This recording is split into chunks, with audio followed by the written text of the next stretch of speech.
it's so easy between COVID and politics and just stuff to get absolutely obliterated with the negativity. Yeah. And people turn to, well, I'm going to leave Facebook or whatever.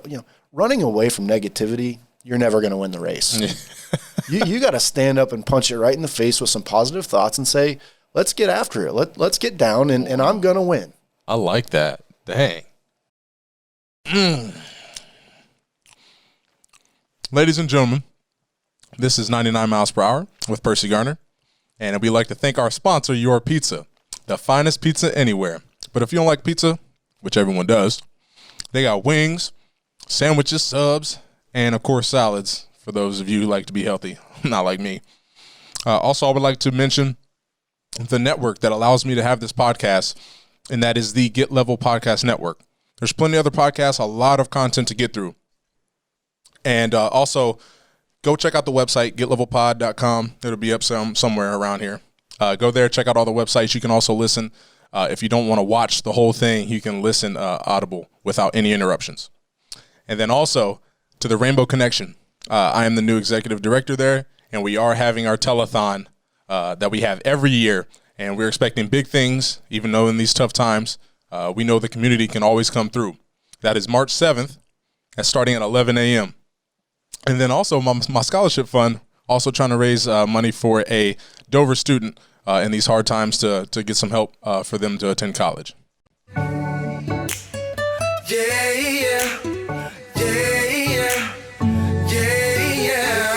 Welcome to me casa, make yourself at home, do your do.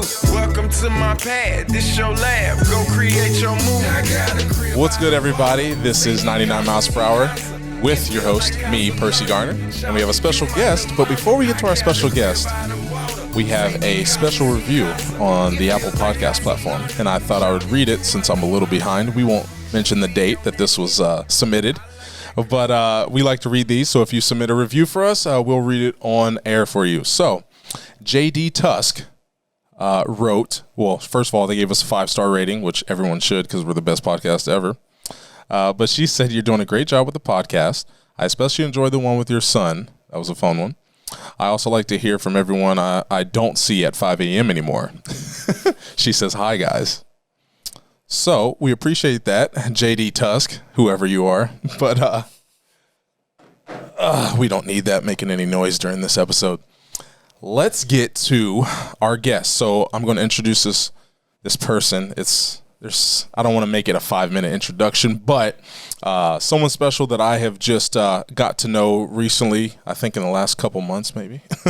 And just the time that he's put in with pouring into me and, getting me books that have educated me on a level that didn't anticipate. And even though he did apologize that he was giving me homework the first time he was meeting me, but this gentleman is a top-tier businessman. He is a former Army? Yes. He said the only one that matters, but I just want to make sure. The rest are just support. I like it. But everyone knows this guy around this community, and I'm glad to have him on the show. Chris Lane, everybody. How's it going? It's great, Percy. Thanks for having me on. I've known you a lot longer than you've known me.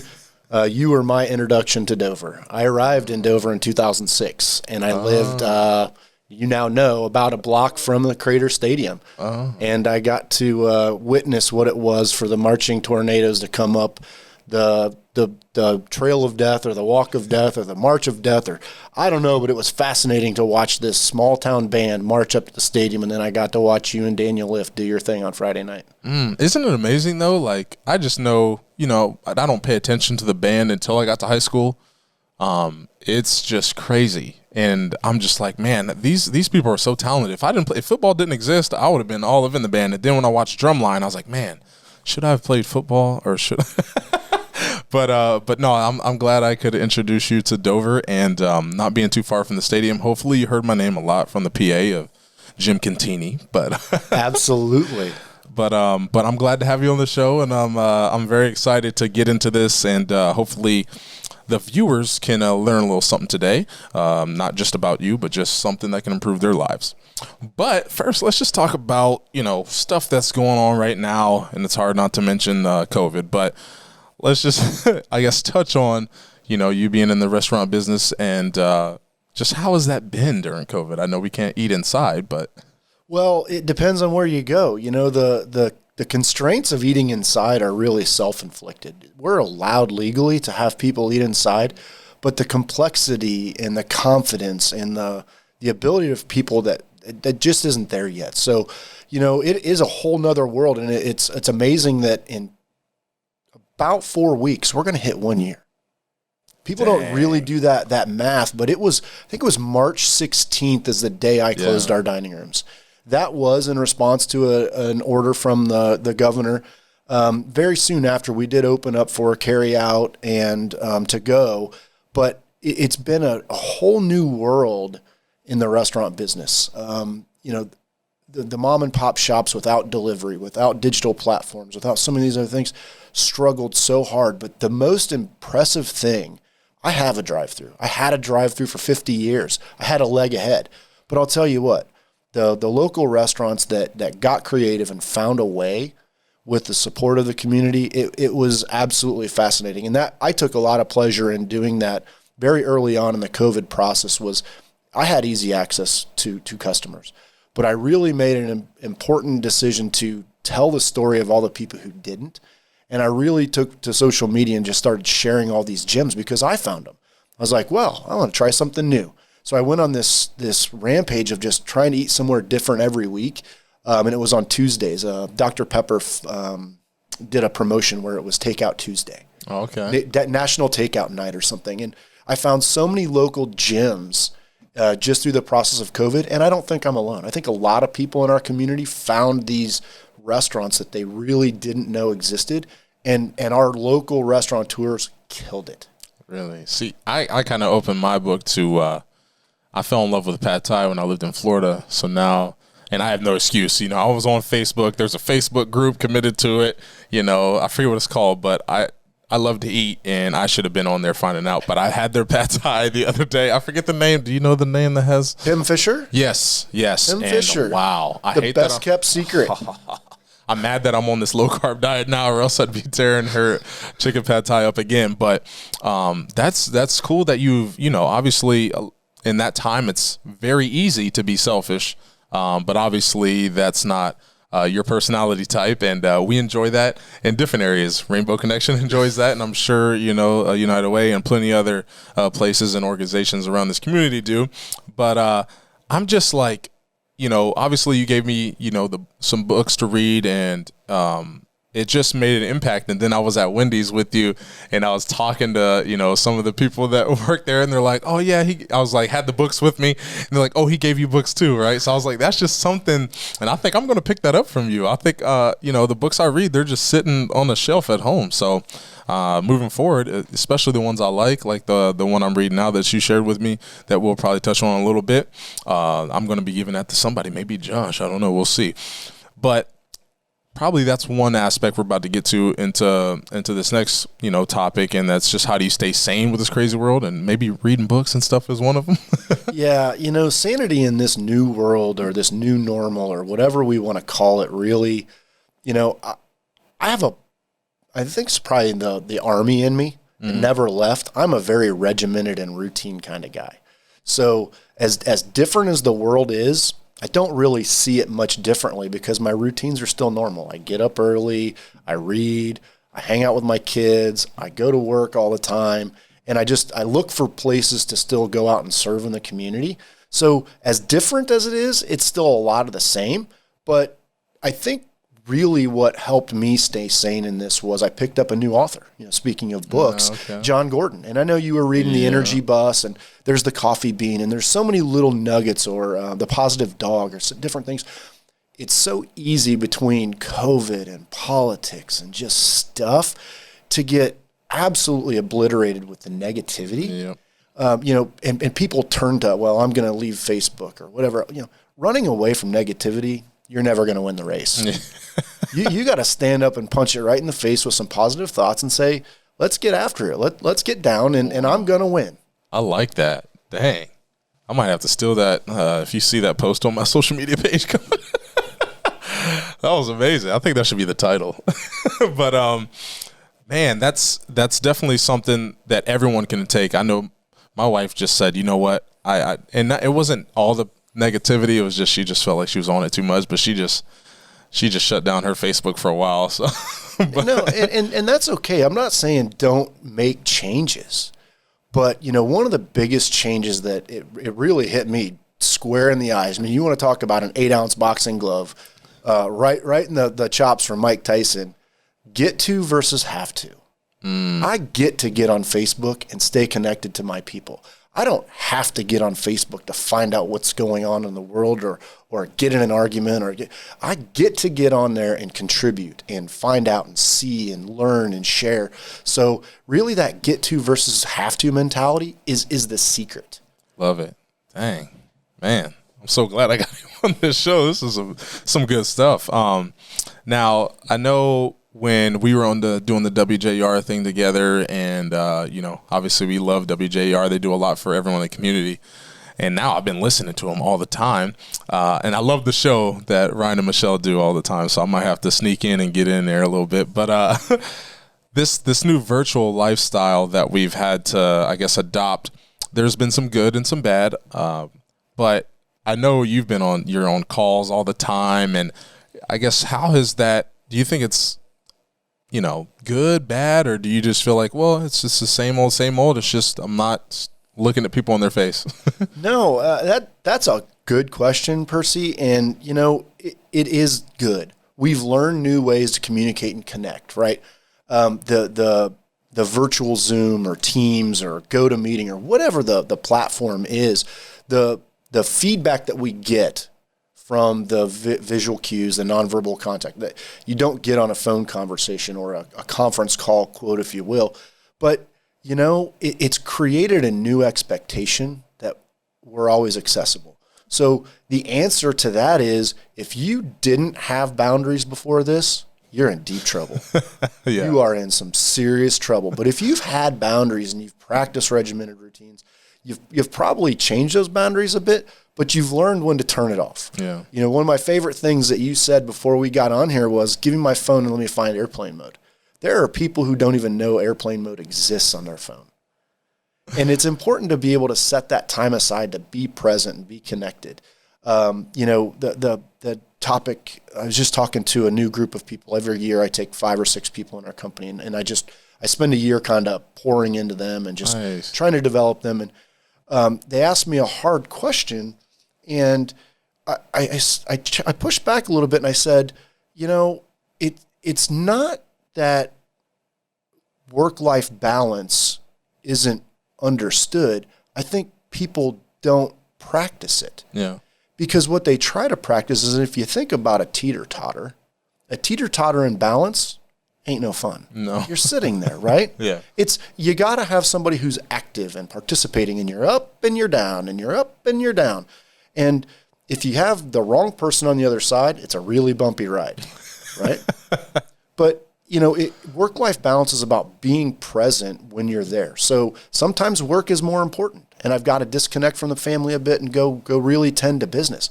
But then I get the privilege of doing the same thing on the opposite side. Hey, I've been over here for a bit. Let me disengage here and go really spend some quality time with my family. And as a business owner, that's hard to do, especially when you're on vacation, right? But, you figure out the boundaries, you figure out the rules, and then when you're with your family, you're present. That doesn't mean you're always 50-50. Yeah. Sometimes I'm 70-30, 60-40. But over a long span, it equals out. But balance is not necessarily about being even. It's about knowing where your priorities are and pouring your energy into that at that time. And then surrounding yourself with people who can say, you should probably come down from that high point on your teeter-totter for a bit and go see what else the world has to offer.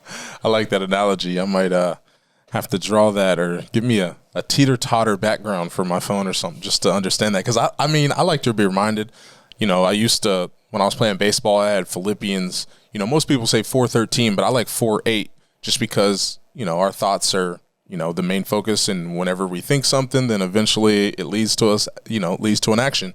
So, Philippians 4:8 was always talking about, think about things that are worthy of praise and that are good and all that stuff. And obviously we get that negative stuff in there, but, that's when you kind of catch yourself. But that's something I like to remind myself daily and to continue having, the positive thoughts, because when I'm at business, I have positive thoughts. I don't really think about, oh man, I don't know if I can get this done today.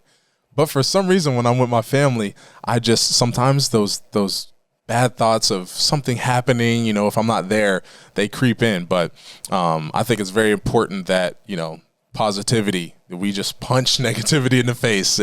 And hopefully it's with a Mike Tyson power punch. But I guess you kind of led right into this thing. It's almost like what's going on in this show. But I kind of want to talk about, if there's something you feel like you didn't touch, but the parenting and running a business. And then I guess if you want to just put that in with friendships and marriage and all in one, because I've already experienced the dynamic you got in your marriage. Well, yeah. I guess every marriage, the wife is always right. But well, absolutely. There's no argument there. But, that's an interesting aspect that I probably have different than a lot of other folks who are business owners, things like that, is my wife and I are both involved in the business, right? Mm-hmm. So we really have to know and practice boundaries. Otherwise, we're always talking about work. We got to know when to leave it and when to have those things aside. So that was a tough sludge for me to learn. When I first got back here, I was fully immersed. And that's probably, you asked me a question at one point in time about things that Emily brings to me or blind spots. Yeah. Great book. Yes. Other things. I am an all-in kind of guy. If I'm doing it, I'm all in and forget everything else. Speaking of balance, but I'll get going and then I'll be almost done, and then I'll go find something else to be excited about. So that reminds me of me. That reminds me of me. Yeah, no, it's so true, and you don't realize that until somebody's willing to pull you aside and say, "Hey, you think you might want to finish that thing?"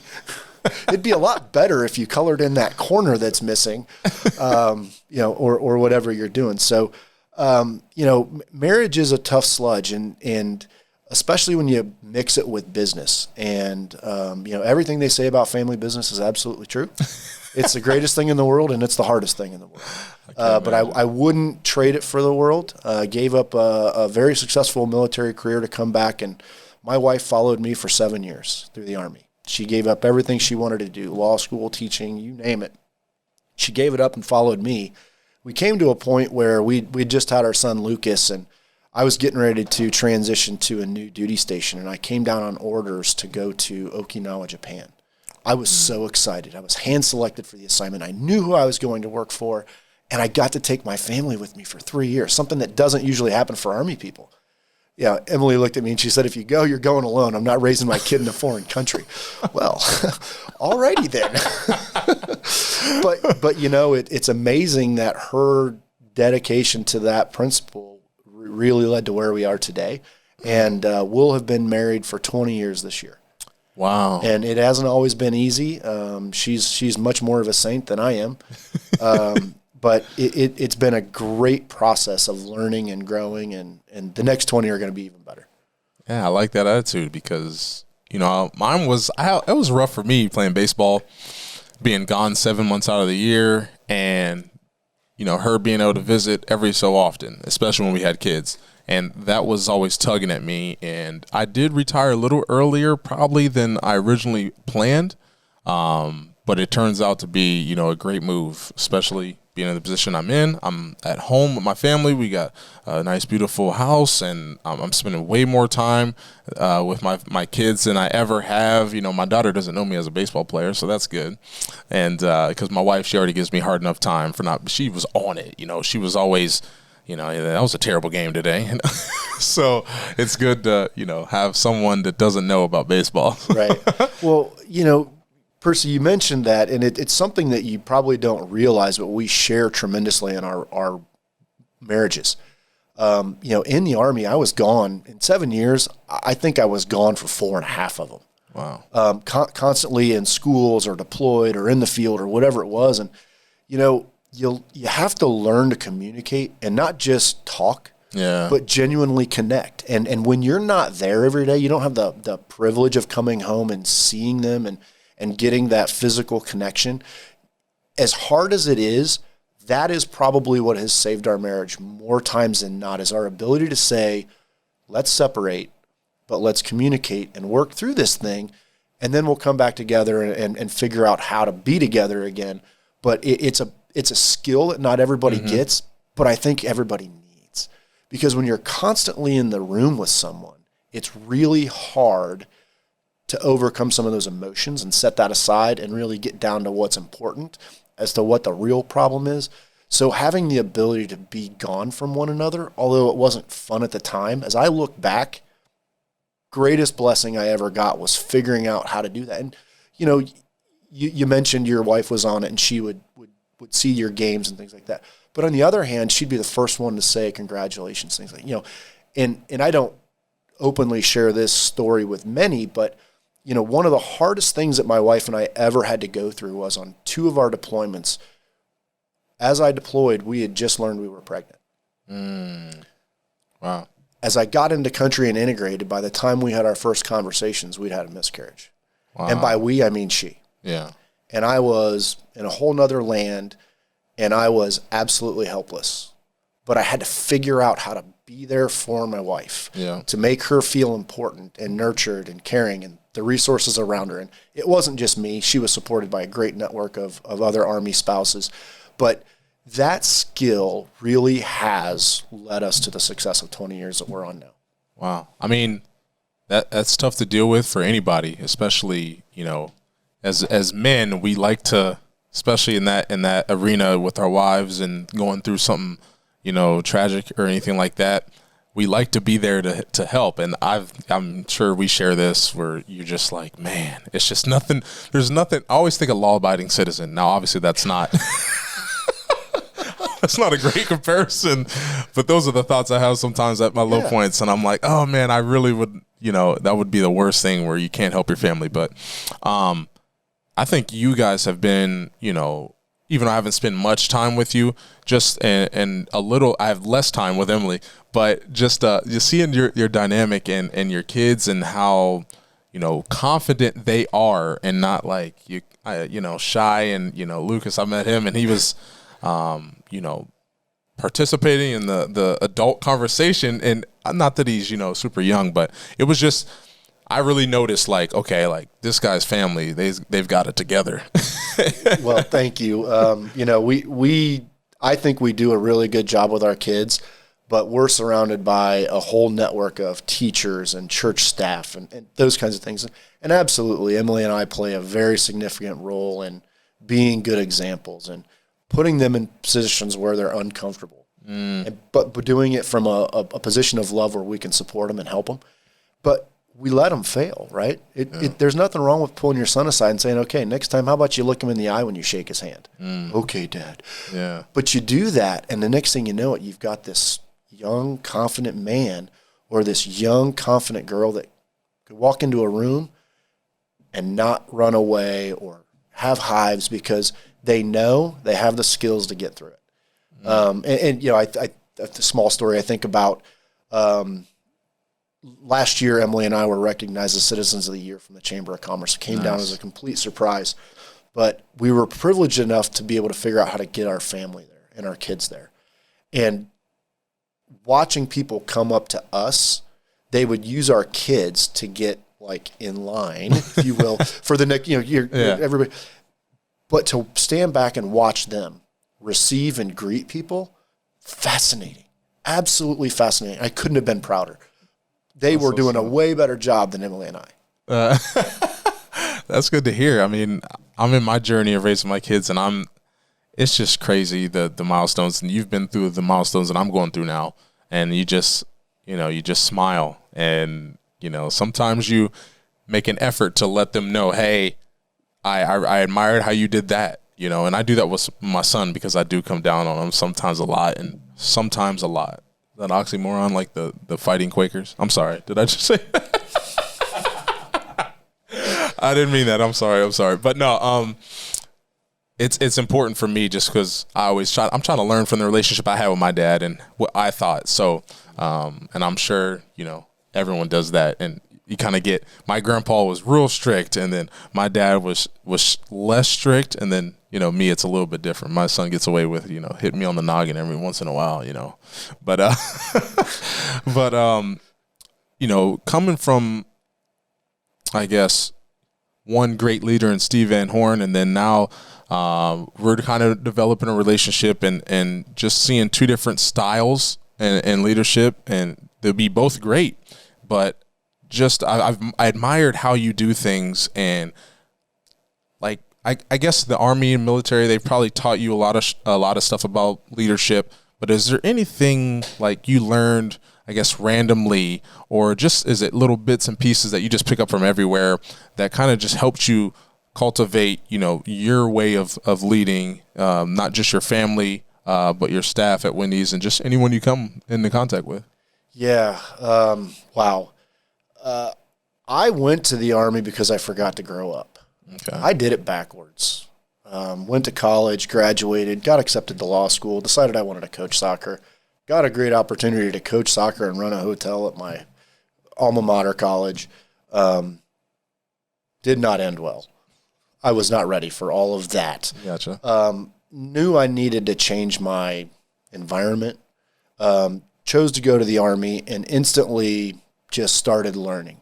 And Drill Sergeant Hall, very first guy, first day, never forget him. But I'll also say that I had a new admiration for what it meant to be in charge, right? And just because you're the loudest or the strongest or the fastest or throw the hardest doesn't mean you're in charge. Somebody might put you there, but that doesn't mean you're actually in charge. And that was the one thing that I learned very early on in the Army is the guy in charge isn't always the leader. That's the guy in charge, but the leader is really the person down here who's taking the time to connect with you and show you things. And you can learn something from anybody. And one of the things that I learned through that growing experience was take what you like from everybody and throw away the rest. Yeah. Right? Just because we're not going to be political here, but just because Donald Trump's a raging lunatic on Twitter doesn't mean that everything he does is bad. Yeah. Right? It doesn't mean that just because Barack Obama's a Democrat, everything he does is bad. Yeah. How about we find the good? Find the things that we can take and replicate it and emulate it. We think about calling special people or people that do things unicorns. This unicorn, whether it's in stock or whatever it is. Yeah. Those aren't unicorns. Those are just people who are smart enough to not do the stupid stuff. True. That's right. I mean, when you put it that way, then it makes what they're doing more realistic. And I'm sure I've mentioned this to you. I don't know. But when I was with the Phillies, the big league seemed so far away just because those guys were special. They were unicorns. They're making 20 plus million. You can't even look in their direction. Don't even talk to them. Right. Like, that was like, you don't want to talk to them is basically the instruction we got as minor leaguers. And then I came over to Cleveland, and first of all, their locker room was in the same building, which was a big shocker to me. I'm like, wait, they're not a mile away? So they're in the same building, and they actually came up to us and struck up conversations, and it was just, they seemed like humans, and that just triggered something in my mind, like, wow, it's actually possible to get to the big leagues. And what do you know, it actually worked for me. But I think that's something in our society we probably should steer away from. Yes, there's phenomenal people out there that are talented, maybe more talented than you in a certain area. And, of course, people love the athletic talent. But there's plenty of talents out there, and I've always wanted to sing, but can't do that. And I'm not going to do it on this mic either. But I don't know. You got the voice, Percy. You got the voice. We had C. Grant on here. Well, and that's a whole another level. It doesn't get better than that one. So, but to me, I think that's a habit we need to break. And, obviously we can compliment people, but just don't make it so unreal that this person is able to make these decisions and lead these people or do whatever it is. And just realize, like, look, because that's what I struggled with a little bit was self-confidence, and just realize, everyone has their own skills. I need to find out what that is, or if I know what it is, sharpen it, a little bit, make it more, just make it better so I can, progress in my profession or whatever it is. And I think that, kind of leads in. I didn't do this on purpose, I'm sorry, but this leads right into our strengths and weaknesses talk. Well, before you do that, Percy, so Dave Thomas has a really cool quote in his book. Who's Dave Thomas? I'm joking. I think he had a chicken restaurant once. Actually, he did. That's where he got his start in Kentucky Fried Chicken. Really? I didn't know that. He did. He was a KFC franchise. He helped him develop it. So, every role, let me make sure I get this right. Every role has a place, and every place matters. And what he was talking about was the crew kids, right? High school kids or people who don't have college degrees who are in our restaurants every day, serving customers, making food, receiving, doing bigger things than what they realize. Every role is important. Every single one. And it doesn't matter whether you're the trash man or the street sweeper or anything else. You mentioned it with the difference between the Phillies and the Indians, but you can see it in communities, right? The environment matters. Mm-hmm. The environment that we're in and what's important to a community matters. That's where you find none of our communities are perfect. Far from it. Yeah. But when you walk into a community and it's toxic. Yeah. you know right away.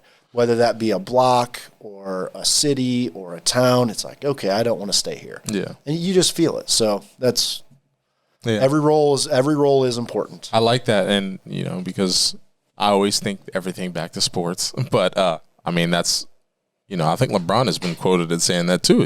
When people another thing is when people know their role and take it seriously and not think, oh, well, it's not that important, so. I'm just the guy handing LeBron the towel after his 7-minute shift. Yeah, but if you had any idea how important that towel was to LeBron, your view on what you contributed would be a lot bigger because that towel is important. Right? Yeah. It brings a lot to the game. I mean, we see LeBron always wiping his hands on his jersey anyway, so. But, talking to Chris Lane here, I got someone who's very successful in the business world. I want to talk about some strengths and weaknesses. So it's hard for me to ask this question, so I try to word it in different ways because I know I don't want to, hey, just brag about yourself. What are you good at? No. And this week on this episode, I'm going to word it like, what are some things that you enjoy and do well? Is that fair? Sure. Some things that I enjoy and do well. Well, I'm very predictable. You know what you're going to get. There's going to be very little surprise. So I'm very consistent and predictable. I am exceedingly a perfectionist. I hold myself more than anybody, but I hold those around me to a remarkably high standard.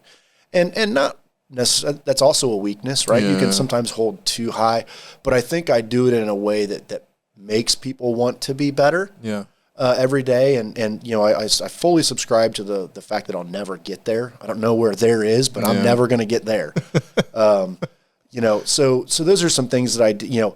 I have a remarkable ability to remember things just out of the blue, out of general conversations. And that is something I've learned to use to create connections with people. We don't talk frequently, but then I'll say, so how was Joe's baseball game? Oh my gosh, you remember? It's find the important thing that when you talk to someone, what they talk to you about is important to them. Yes. And instead of trying to figure out how to get them to talk about what's important to you, and I know you learned this probably really well from Steve. But, hey, how about you let them talk and tell you what's important and then figure out how to make what's important to you match what they've got. So really being intentional about listening, I've become a really good listener. So yeah. Well, that's a very important skill to have. And I like, some of the things you shared. And I would say we have that one thing in common where we just remember random stuff. Some of the stuff doesn't matter and I can't it's not going to help me in conversation with anybody, like knowing how many inches or yards are in a mile. I don't know why, but, I had great math teachers. Exactly. Shout out to Dover and Tim Smith. But that is just something that, I always think it's funny. My wife's like, what are you doing? And I'm like, well, I remember all the stuff that doesn't matter, spelling and, everyone has autocorrect on their phones and calculators. But the other thing is, I think it's very important, is I love doing that in conversations. But I also, one of my weaknesses is sometimes stopping someone else's conversation and not listening, because I know I'm going to forget. And I've done that on the show where you'll hit something and I'm like, oh, okay. I got to remember what he just said because I want to talk about that. And then I either stop listening to what you're doing or I forget what that thing you said that I wanted to touch back on. And I've told Josh like that, like, oh man, I really wanted to mention this one thing and I caught myself up in thoughts, but hey, that's what happens on these shows, So, but I think listening is something that, people probably don't really focus on. But it just helps in all aspects of life. If you're a salesman or if you just like talking to people, if you want to get to know, make friends, whatever that is, listening is the sure shot way to understand exactly what's important to those people. Now, you went, we talked about you being in the Army, but I'm sure you went to the Army with weaknesses.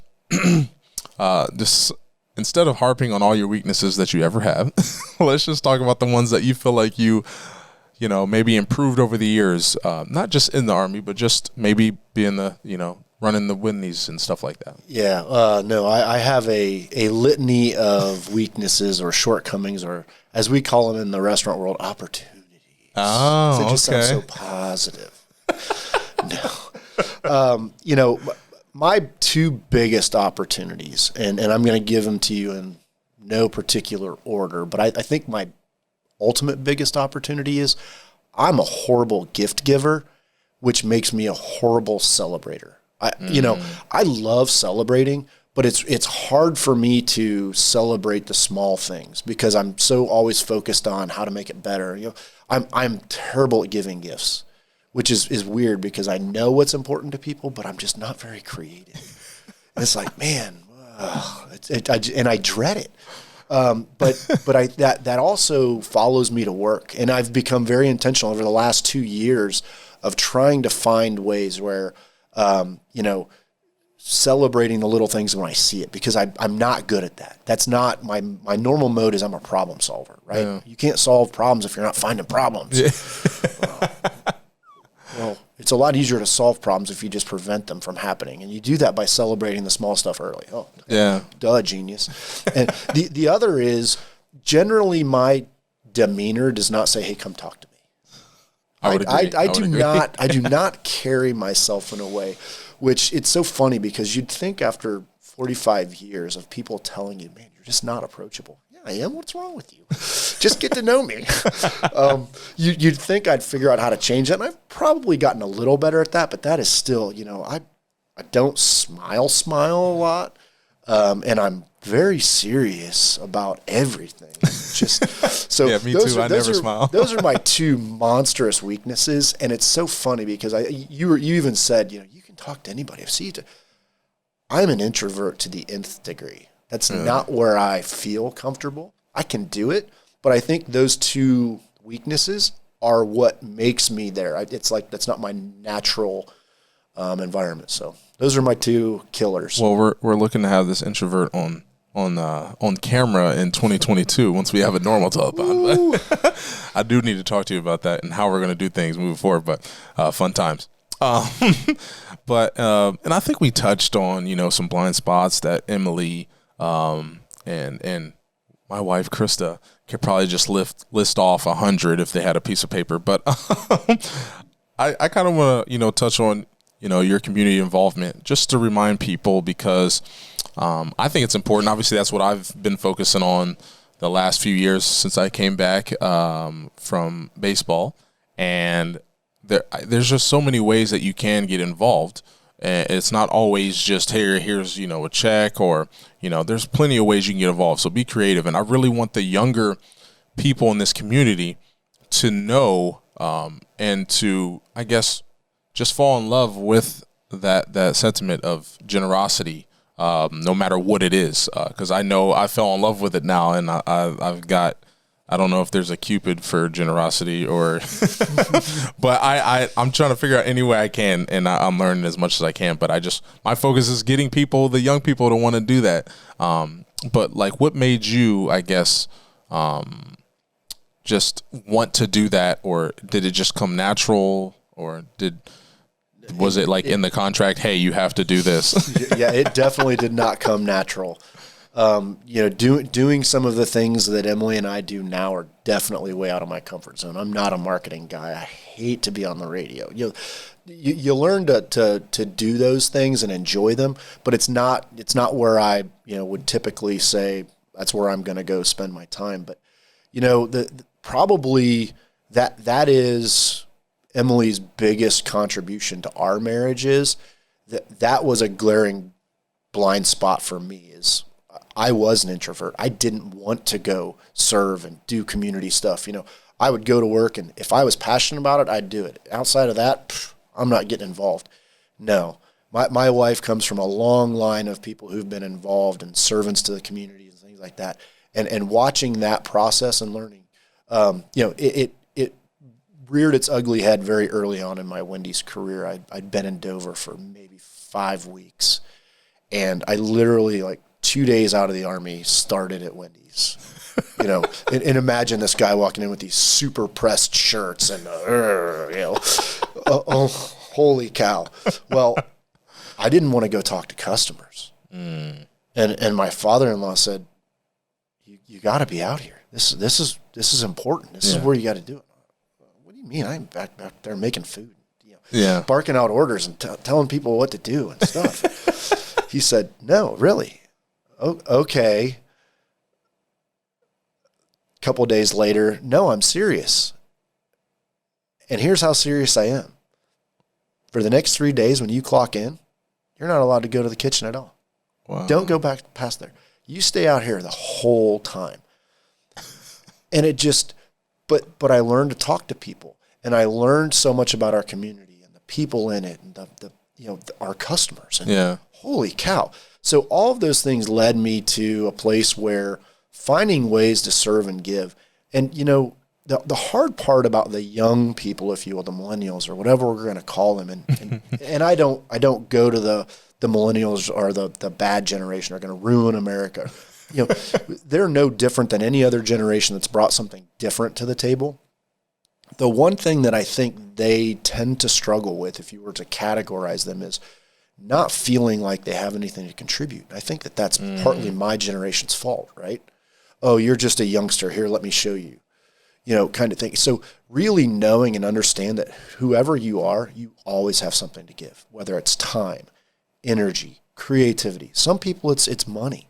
Not everybody has those, but just because it's not money, just because it's not, I can't sing, I can't draw, I failed the recorder.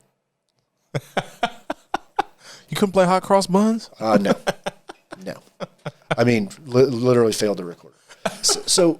But that's not a skill that I can do, but I want to help that in other people. So I can't do the music, but I can write you a check for the instruments. Yeah. Or I can help promote the concert or whatever it is. Just because I'm not musical doesn't mean I don't have something to give. And really understanding that you always have something to give is so important. Just find what it is, right? We all have skills, talents, resources, or something, and but you have to want to do it, and you have to want to give more than you want to receive. Yeah. I've gotten so much in my lifetime. It's time to start giving. So I like that. And one important thing that I think everyone needs to know is this community. Yes, I've learned a lot, and there's some great businesses, great companies, great organizations, great people here, but there are tons of needs. So, and maybe people won't reach out and say, hey, I need this, but, sometimes it can be up to you to go out and seek, opportunities for you to get involved. So I do challenge everyone to do that. One last thing, I know, what are you, 35? No. Yes. Exactly. But I know you've had, obviously good career so far, but is there anything else you want to accomplish, whether business-wise or in the community or anything like that? Accomplish. You know, I want to leave a legacy. You know, I'm carrying on the second generation of an already existing legacy, and I want to leave an additional legacy for my kids that makes them want to improve on what Emily and I have contributed. You know, in terms of overall accomplishments, I want to serve on the school board someday. And if I don't, I want my wife to, because I think we have a passion for learning and education in our community. You know, I'd love to grow our business to 10 or 15 restaurants. We have 7. And I don't want to do that for me. It's the opportunities that we would create in that process. So, you know, we're pretty simple folks. We just want to try to share the blessings that we've been given. And if you know, the only other thing I want to accomplish is really figure out how to crack the culture code, whether it be racism, sexism, you know, whatever those isms are that are just beating our community into submission. How do we, by finding similarities, by finding ways to communicate, by helping each other when I don't need to help you, how do we, you know, we'll never get everything out, but how do we make it a secondary conversation, not a primary conversation? I like it. Well, I think basically, you know, what you've shared in this episode, especially me, I've learned a lot, and I'm gonna watch this back to take some of the stuff you said, since I don't want to sit here and take notes while you're, but I think this is a great episode. I'm really, you know, I'm just excited, you know, for people to tune in and just learn a little bit more about Chris Lane, and you know, he's not just, you know, a red-haired lady with smiling, or Dave Thomas, greatest pigtails on the planet. But I will admit, I've been going there a lot more now that I've gotten to know you. Breakfast will get you. Yeah. And it's never like you were like, hey, Percy, you got to start going to Wendy's. I just started going there. I like it. But now I'm on a low-carb diet, so this morning I had a sandwich with no bun. But anyways, again, we thank you for being on the show. I look forward to learning more from you. You know, we might have to make a lunch date here coming up in the next coming months. But again, thanks for coming on the show. Thanks, Josh, for everything that you do. What does Josh do? No, I'm checking. He does all the real work. Exactly. Right? All the real work. Exactly. I'm just up here running my mouth. But make sure you guys do tune in to all the other podcasts on this network. And thank you to our sponsors, Your Pizza and Peterman Plumbing. And we look forward to having another show next week. But thank you for tuning in. Make sure you subscribe. And thank you. Peace. It feels like Casablanca. Shawty, you my little mama. I got a crib